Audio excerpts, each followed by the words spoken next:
আসসালামু আলাইকুম রহমতুল্লাহ। আশা করি সবাই ভালো আছো, সুস্থ আছো। এইচএসসি 24 ব্যাচ তোমাদের পরীক্ষার আর মাত্র কিছুদিন বাকি আছে।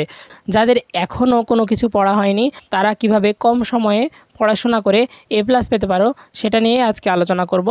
কোনো অধ্যায়ের কোন কোন টপিক পড়লে আমাদের এক্সামের প্রিপারেশনটা খুবই জোরদার হবে, শেষ মুহূর্তে এসে যেগুলো না পড়লেই নয় সেগুলো আজকে আমি তোমাদের দেখিয়ে দেব। এই ভিডিওতে বলা সবগুলো চ্যাপ্টারের সবগুলো টপিক ওয়ান শট ক্লাসে আমি কভার করে রাখছি তোমাদের জন্য।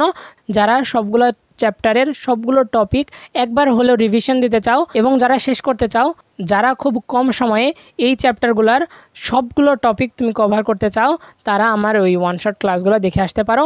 আমি ওই ওয়ান শট ক্লাসগুলোতে খুব কম ডিউরেশনে তোমাদের প্রতিটা চ্যাপ্টারের থিওরি প্লাস আমি সিকিউ সলভ করাই দিছি। তোমরা ক্লাসগুলো করে তোমার প্রিপারেশন কমপ্লিট করতে পারো। পদার্থবিজ্ঞান প্রথম পত্রের শর্ট সিলেবাসে থাকা প্রথম অধ্যায় হচ্ছে আমাদের ভেক্টর। ভেক্টর থেকে আমি কিছু টপিক সিলেক্ট করছি, সেগুলো হচ্ছে বৃষ্টির ম্যাথ, ডট ক্রস, তারপরে হচ্ছে একক ভেক্টর, লম্ব অভিক্ষেপ, ক্ষেত্রফল নির্ণয়, নদী নৌকার ম্যাথ, গ্রেডিয়েন্ট, ডাইভারজেন্স এবং কার্ল।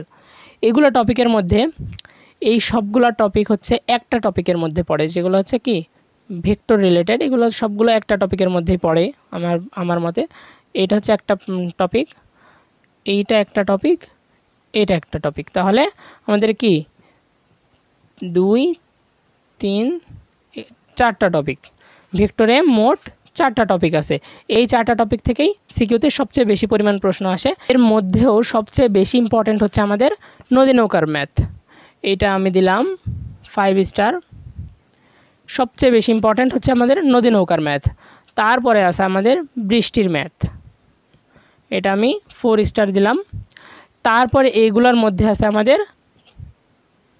3 স্টারওয়ালা এইগুলা। ভেক্টরের প্রতিবার কোনো বোর্ডে 2টা করে প্রশ্ন আসে, তার মধ্যে থেকে যে সিকিউয়ে যেসব প্রশ্ন থাকে তার সবগুলাই এই টপিকের মধ্যে, এই টপিকের বাহিরে থেকে কোনো প্রশ্ন করে না ভেক্টরে। আমাদের পরের চ্যাপ্টারটা দেখি। পরের চ্যাপ্টার হচ্ছে নিউটনীয় বলবিদ্যা। এখান থেকে বেশ কয়েকটা টপিক আছে যেগুলো একটু বড় ধরনের চ্যাপ্টার। সেটা প্রথমে আছে আমাদের ব্যাংকিং কোণ রিলেটেড, তারপরে আছে আমাদের সংঘর্ষ, তারপরে আছে নততল, তারপরে কেন্দ্রমুখী বা কেন্দ্র বিমুখী বল, তারপরে আছে আমাদের জড়তার ভ্রামক, তারপরে আছে আমাদের কৌণিক পার্ট। কৌণিক পার্টের মধ্যে আছে আমাদের কৌণিক ভরবেগ, তারপরে টর্ক, কৌণিক বেগ ওমেগা, তারপরে আছে আমাদের পর্যায়কাল, বল, শক্তি, তারপরে আছে আমাদের ত্বরণ। এগুলাই হচ্ছে এই অধ্যায়ের হট টপিক, বুঝছো? এইগুলোর মধ্যে আবার সবচাইতে বেশি পরিমাণ যেসব প্রশ্ন আসছে সেটা হচ্ছে আমাদের ব্যাংকিং থেকে। ব্যাংকিংয়ে আমি 5 স্টার দিলাম। ব্যাংকিং থেকে বেশি পরিমাণ প্রশ্ন আসছে। তারপরে এর মধ্যে থেকে আসছে ধরো জড়তার ভ্রামক আছে, নততলটাও দিলাম সেম। তারপরে আছে আমাদের কৌণিক পার্ট। কৌণিক পার্ট একটু বড় পার্ট যেহেতু, আর অনেক কিছু পড়া লাগে এখানে। কৌণিক পার্টকে আমি 3 স্টার দিলাম। এইগুলাই হচ্ছে এই অধ্যায়ের ব্যাংকিং, নততল, জড়তার ভ্রামক আর কৌণিক পার্টের কিছু কিছু, যেমন কৌণিক ভরবেগ, তারপরে এই যে টর্ক, এগুলা বেশি পরিমাণে আসে। তো এর মধ্যে থেকে তুমি যদি ব্যাংকিংটা আর জড়তার ভ্রামকটা একটু ভালোভাবে শিখে যেতে পারো তাহলে তোমার এই অধ্যায় থেকে সিকিউ পাওয়ার সম্ভাবনা খুবই বেশি। তারপরে আছে আমাদের যে সংঘর্ষ আছে, নততল বরাবর, শক্তির সংরক্ষণশীলতা নীতি। এই অধ্যায়টা হচ্ছে আমাদের এইচএসসিতে সবচাইতে বেশি মার্ক তোলার একটা। কাজ, ক্ষমতা ও শক্তি একটা সবচেয়ে সহজ একটা অধ্যায়। সেখানে কি আছে আমাদের কাজ, ক্ষমতা আর কোয়ার ম্যাথ। এই 3টা টপিক যদি তুমি ভালোভাবে দেখে যেতে পারো তাহলে এইচএসসি পরীক্ষায় বলা যায় যে তুমি একটা ফুল সিকিউ তুমি পেয়ে যাবা এই অধ্যায়ের উপরে। এই অধ্যায়ের সবচাইতে বেশি ইম্পর্ট্যান্ট হচ্ছে আমাদের কি কোয়ার ম্যাথ। এইটাতে তুমি যতগুলো স্টার লাগাই নাও সবগুলাই কম পড়ে যাবে, কারণ কি কোয়ার ম্যাথ থেকে একটা প্রশ্ন আসবেই। আর কোয়ার ম্যাথের সাথে সাথে আমাদের কি কর্মদক্ষতা সমান আমরা কি জানি P out divided by P in into 100%, তাই না? তাহলে এই ক্ষমতাটা কোয়ার ম্যাথের মধ্যেই পড়ে। ক্ষমতা টপিকটা কোয়ার ম্যাথের মধ্যেই কভার হয়ে যায় আমাদের।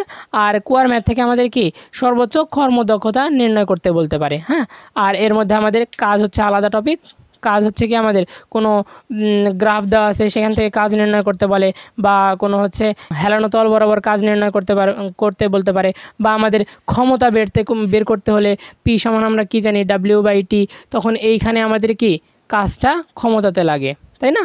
এই কাজটা আমাদের ক্ষমতা বের করতে লাগে। তাহলে এটা কি একটা দেখলে না, এই তিনটা টপিক তোমার পড়াই লাগবে। এই কুয়ার ম্যাথ হচ্ছে আমাদের সবচাইতে বেশি ইম্পর্টেন্ট হচ্ছে আমাদের কুয়ার ম্যাথ যদি তুমি করতে যাও তাহলে তোমার কি ক্ষমতা লাগতেছে, ইটাম বা এই কর্মদক্ষতা বের করতে গেলে আমাদের ক্ষমতা লাগতেছে, আর ক্ষমতা বের করতে গেলে আমাদের কি কাজ বের করতে হচ্ছে, তাই না? তো আমাদের এই অধ্যায়ে এই তিনটা টপিক তোমরা ভালোভাবে পড়ে যাবা, ইনশাল্লাহ তোমরা এই অধ্যায় থেকে একটা সিকিউ অবশ্যই কমন পাবে। আর একটা অধ্যায় আছে আমাদের মহাকর্ষ এবং অভিকর্ষে আমাদের চারটা টপিক আছে। এই চারটা টপিকের মধ্যে তিনটা টপিক সবচেয়ে বেশি ইম্পর্ট্যান্ট। সেই তিনটা টপিক হচ্ছে আমাদের কৃত্রিম উপগ্রহ, জি এর মান নির্ণয়, তারপরে আছে আমাদের মুক্তিবেগ।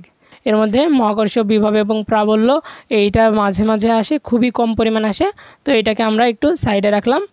তারপর আমাদের কি কৃত্রিম উপগ্রহে কী আসে, কৃত্রিম উপগ্রহ রিলেটেড আসে কি আমাদের বেগ বের করতে বলে, কৃত্রিম উপগ্রহের রৈখিক বেগ বের করতে বলে, তারপরে কৃত্রিম উপগ্রহের ভূপৃষ্ঠ হতে উচ্চতা নির্ণয় করতে বলতে পারে, তারপরে কৃত্রিম উপগ্রহের পর্যায়কালটা নির্ণয় করতে বলতে পারে।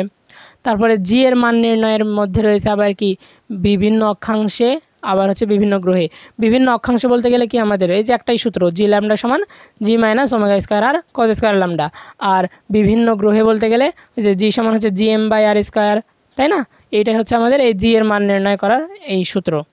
তারপরে আছে আমাদের মুক্তিবেগ সমান আমরা কি জানি, দুইটা সূত্র আছে আমাদের, √2gm/r, তারপর আছে কি আমাদের √2gr।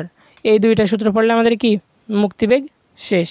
এরপরের চ্যাপ্টার আমাদের পদার্থের গাঠনিক ধর্ম। পদার্থের গাঠনিক ধর্মের মধ্যে আছে আমাদের পীড়ন, বিকৃতি, ইয়ংয়ের গুণাঙ্ক, আর হচ্ছে কৃতকাজ।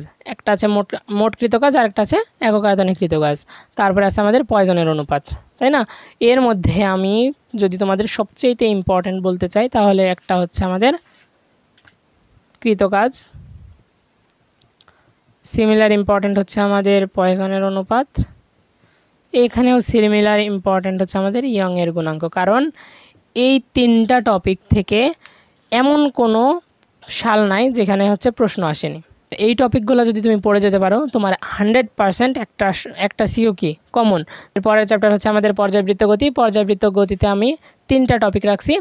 এই তিনটা টপিক হচ্ছে সরল দোলক, আরেকটা হচ্ছে যে দোলকের গতিশক্তি আর বিভব শক্তিটা এখানে আমি দিয়ে দিতে পারতাম, এটা আরেকটা টপিক করছি।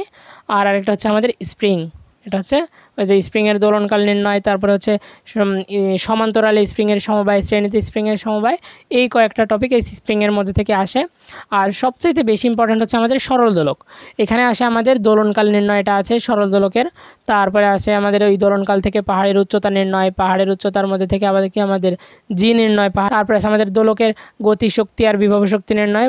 এর মধ্যে সবচাইতে বেশি হচ্ছে আমাদের ইম্পর্টেন্ট হচ্ছে আমাদের সরল দোলকটা ভালোভাবে পড়া। সরল দোলকের মধ্যে আবার আছে কি আমাদের সেকেন্ড দোলকটাও হচ্ছে কি সরল দোলকের অন্তর্ভুক্ত, তার জন্য আমি লিখি নাই। আমাদের লাস্ট চ্যাপ্টার হচ্ছে আদর্শ গ্যাস ও গ্যাসের গতিতত্ত্ব।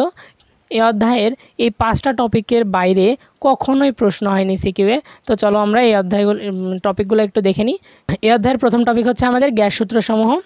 গ্যাস সূত্রসমূহ আমি বলতে বুঝাইছি যে বয়েলের সূত্র, চার্লসের সূত্র, অ্যাভোগাড্রোর সূত্র, রেনর সূত্র, তারপরে আছে আমাদের গ্যাসের আদর্শ সমীকরণ পিভি সমান হচ্ছে এনআরটি, সমন্বিত সূত্র P1 V1/T1 সমান হচ্ছে P2 V2/T2।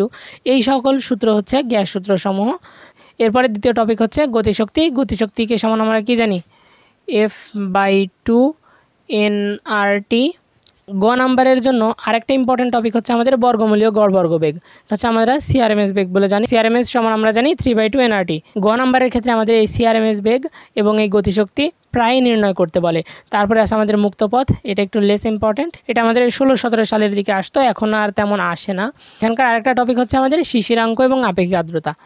এইটা এই চ্যাপ্টারের এমন একটা টপিক যেখান থেকে প্রায় প্রতি বছর ধরো 8টা যে আমাদের বোর্ড আছে, 8টা বোর্ডের মধ্যে প্রায় ধরো কত 6 থেকে 7টা বোর্ডে আমাদের শিশিরাঙ্ক এবং আর্দ্রতা থেকে ফুল এক সেট সিকিউ হয়। গ নম্বরে বলে শিশিরাঙ্ক নির্ণয় করো, ঘ নম্বরে বলে ওই শিশিরাঙ্ক দিয়ে আপেক্ষিক আর্দ্রতা নির্ণয় করো। এটা এখানকার সবচাইতে ইম্পর্টেন্ট টপিক, সেটা হচ্ছে আমাদের শিশিরাঙ্ক আর্দ্রতা। শিশিরাঙ্ক এবং আর্দ্রতা, আপেক্ষিক আর্দ্রতা হচ্ছে আমাদের এখানকার সবচাইতে ইম্পর্টেন্ট টপিক।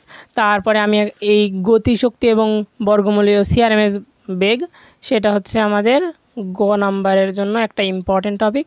আর এই গ্যাস সূত্রসমূহ, এইগুলা থেকে আসে আমাদের কি, ওই যে আমাদের গভীরতা নির্ণয়, বুঝছো?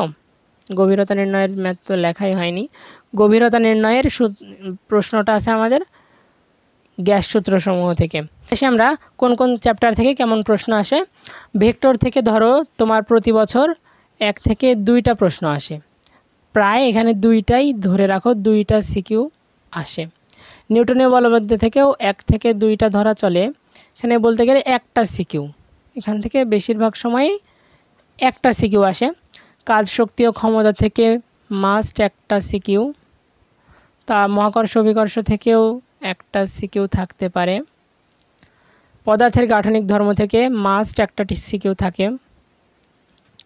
পর্যায়বৃত্ত গতি থেকেও একটা সিকিউ ধরো।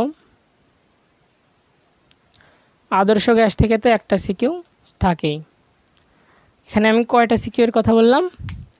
2টা, আর এখানে 3টা, 4, 5, 6, 7, 8টা। এইভাবে তোমাদের প্রশ্নটা আসে, যে কোন ভেক্টর থেকে 2টা আসে অথবা নিউটনীয় বলবিদ্যা থেকে 2টা প্রশ্ন আসে। বেশিরভাগ ক্ষেত্রে ভেক্টর থেকে 2টা প্রশ্ন আসে, বুঝছো? তোমার আমরা দেখি সিকিউয়ে আমাদের কি 50 আছে, তাই না? এমসিকিউয়ে আমাদের 25 আছে। এটা নিয়ে কথা বলি। আর ধরো তুমি প্র্যাকটিক্যালে কোনো সাবজেক্টে আমরা যদি A+ পেতে চাই, তাহলে আমাদের কত লাগে? মিনিমাম মার্কস হচ্ছে আমাদের 80 পাওয়া লাগে। তাহলে পদার্থবিজ্ঞানে এমন আমরা মার্কটা বলবো যেটা না পেলে তোমার কি A+টা মিস যাবে। A+ পেতে হলে আমাদের সর্বনিম্ন মার্কসটা আমি বলে দিচ্ছি, সেটা হচ্ছে তুমি সিকিউয়ে যদি 39 থেকে 40 পাও, আর এমসিকিউয়ে তুমি 17 থেকে 18 এইটা যদি পাও, আর প্র্যাকটিক্যালে তোমার কত বললাম তখন 24, এইভাবে এইটা যদি তুমি পাও, তাহলে তুমি মোটামুটি শিওর থাকো যে তুমি ওই সাবজেক্টে A+ পাবা। এখানে আমাদের কয়টা চ্যাপ্টার আছে? এখানে আমাদের 7টা চ্যাপ্টার আছে। সবগুলো কি পড়া লাগবে? না, আমাদের কয়টা সিকিউ করা লাগবে? 5টা। 5টা সিকিউ আমাদের লেখা লাগবে। এখানে দিয়ে দিছি 8টা চ্যাপ্টার, তাই না? এখান থেকে ধরো তুমি তোমার নিজ ইচ্ছা মতো, এখানে আমি তোমায় সিলেক্ট করে দিচ্ছি না, তুমি তোমার এখান থেকে নিজ ইচ্ছা মতো যেই অধ্যায় তোমার ভালোভাবে পড়া আছে সেই চ্যাপ্টার তুমি নিয়ে সেই চ্যাপ্টারের উপর ভালোভাবে কি এই কয়েকটা দিন প্র্যাকটিস করো। এখন পর্যন্ত যতগুলো চ্যাপ্টারের কথা বললাম আমি, এবং ওই চ্যাপ্টারে যেসব টপিকের কথা বললাম, সেই সকল চ্যাপ্টারের এবং সকল টপিকের ওয়ান শট ভিডিও আমার এই চ্যানেলেই দেওয়া আছে। আমি তোমাদের জন্য ভিডিওর ডিউরেশনগুলো খুব বেশি বড় করিনি। পদার্থের গাঠনিক ধর্মের ওয়ান শট সিকিউয়ের ক্লাস ডিউরেশন হচ্ছে আমাদের 25 মিনিট। মাত্র 25 মিনিটে যদি তুমি ওই ক্লাসটা করো, দেখবে যে তোমার সবগুলো আমি টপিক ওখানে তোমাদের কমপ্লিট করে দেওয়া হয়েছে। পীড়ন বলো, বিকৃতি বলো, ইয়ংয়ের গুণাঙ্ক বলো, কৃতকাজ, একক আয়তনিক কৃতকাজ এবং পয়জনের অনুপাত, এই সবগুলো টপিক আমি ওই 25 মিনিটের ভিডিওতে কভার করে দিছি। প্লাস আমাদের এই ওয়ান শট ক্লাসগুলোতে প্রথমে ওই চ্যাপ্টারের ওই টপিক অনুযায়ী আমি থিওরি পড়িয়েছি, তারপরে ওই থিওরি রিলেটেড আমরা সিকিউটা সলভ করেছি। আর যাদের এখনও রিভিশন হয়নি বা যাদের এখনও কোনো কিছু পড়া হয়নি, তারা চাইলেই আমার ওয়ান শট ক্লাস দেখে তোমাদের রিভিশন কমপ্লিট করতে পারো। খুব কম সময়ে পদার্থবিজ্ঞান প্রথম পত্র তুমি শেষ করতে চাও, তাহলে আমার ওয়ান শট প্লেলিস্টটা তোমার জন্য হয়তো কোনো কাজে দিতে পারে। আজকে যেসব টপিকের কথা বললাম, এই সবগুলো টপিক যদি তুমি খুব কম সময়ে রিভিশন দিতে চাও, তাহলে one of the best playlist হবে আমার ওই ওয়ান শট প্লেলিস্টটা। আমি পদার্থবিজ্ঞান প্রথম পত্র কমপ্লিট করে দিয়েছি, এরপর খুব তাড়াতাড়ি আমি পদার্থবিজ্ঞান দ্বিতীয় পত্রের সবগুলো চ্যাপ্টার আপলোড করে দিব। তোমাদের যে কোনো পড়ার বিষয়ে যদি হেল্প লাগে ভাইয়া অবশ্যই আমাকে বলবা। আমার প্রোফাইলের লিঙ্ক আমি ডেসক্রিপশন বক্সে দিয়ে দিচ্ছি। আমি আমার দিক থেকে যতটুকু পারি আমি ততটুকু তোমায় দেওয়ার চেষ্টা করব ইনশাল্লাহ। আর তোমরা আমার জন্য দোয়া করবা। আমি তোমাদেরকে পড়ানো স্টার্ট করছি, পড়াতে ভাল লাগে, তাই আমি তোমাদেরকে পড়াই। আর আমার পড়ানোটার কেমন অবশ্যই জানাবা। আর তোমার যদি আমার এই অল্প ডিউরেশনের ওয়ান শট ক্লাসগুলো ভালো লেগে থাকে, অবশ্যই তোমার বন্ধুদের শেয়ার করবা। আর একটা লাইক তো আমি আশা করতেই পারি যদি তোমার ভালো লাগে। আর তোমরা যদি এরকম আরও ভিডিওগুলো পেতে চাও বা পদার্থবিজ্ঞান দ্বিতীয় পত্রের সবগুলো চ্যাপ্টার তুমি পেতে চাও, সবার আগে পেতে চাও, তাহলে তুমি অবশ্যই সাবস্ক্রাইব করে নোটিফিকেশান অন করে রাখবা। আমি ইনশাল্লাহ ইনশাল্লাহ কোনো ইরেগুলার হব না। আমি প্রতিদিন অথবা একদিন পর পর আমি তোমাদের ক্লাসগুলো দেওয়ার চেষ্টা করব। পরীক্ষার আগে আমি তোমাদের ফিজিক্স সেকেন্ড পেপার শেষ করে দিব, পারলে আরও উচ্চতর গণিত বা কেমিস্ট্রির এমন এমন চ্যাপ্টার শেষ করে দেবো যেগুলো থেকে সিকিউ খুব বেশি পরিমাণে আসে এবং যেগুলো কি তোমাদের জন্য সহজ হবে, যেগুলো তোমরা তোমাদের বন্ধুদেরকে অবশ্যই শেয়ার করে দিবা যে আমরা এখানে পদার্থবিজ্ঞানের এখানে আমরা প্রতিটা ক্লাস খুব অল্প ডিউরেশনে সিকিউ প্লাস থিওরি সবগুলো আমরা কভার করছি। আমার জন্য দোয়া করবা, আমি যেন তোমাদের ফিজিক্স সেকেন্ড পেপারটা শেষ করে দিয়ে যেতে পারি। আর তোমরা এই সময় এসে বেশি বেশি প্র্যাকটিস করবা, এই জন্য তোমাদের প্র্যাকটিস যাতে বেশি হয় এই জন্যই আমি ক্লাস ডিউরেশনটা কমাই দিছি, যেন খুব অল্প সময়ে তোমরা কোনো একটা অধ্যায় সম্পর্কে ধারণা নিতে পারো বা ওই অধ্যায়ের সব কিছু শেষ করতে পারো, তারপরে তোমরা প্র্যাকটিসে তোমাদের সময় দিতে পারো। তো আজকে এই পর্যন্তই। পদার্থবিজ্ঞান দ্বিতীয় পত্রের তাপগতিবিদ্যার ক্লাসটা খুব শীঘ্রই চলে আসছে, দেখা হচ্ছে সেই ভিডিওতে। সেই পর্যন্ত ভালো থাকবে, সুস্থ থাকবে। আসসালামু আলাইকুম ওয়া রাহমাতুল্লাহ।